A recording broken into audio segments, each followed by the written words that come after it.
கோடி பிரம்மாண்ட நாயகியே, அம்மாவும் நாமங்களை அடியார்கள் துதித்துப் போற்றிட சகல நல சௌபாகியமும் தந்தருள்வாய் தாயே.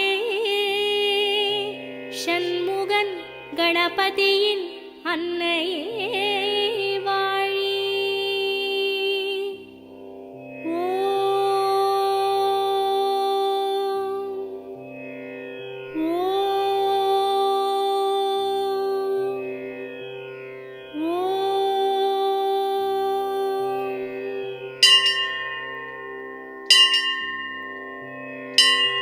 வேர்க்காட்டில் உரைகின்ற வித்தகியே போற்றி. ஓம் வேலன்கை வேல் தந்த வேர்க்கண்ணியே போற்றி. ஓம் வெற்றிக்கு வழி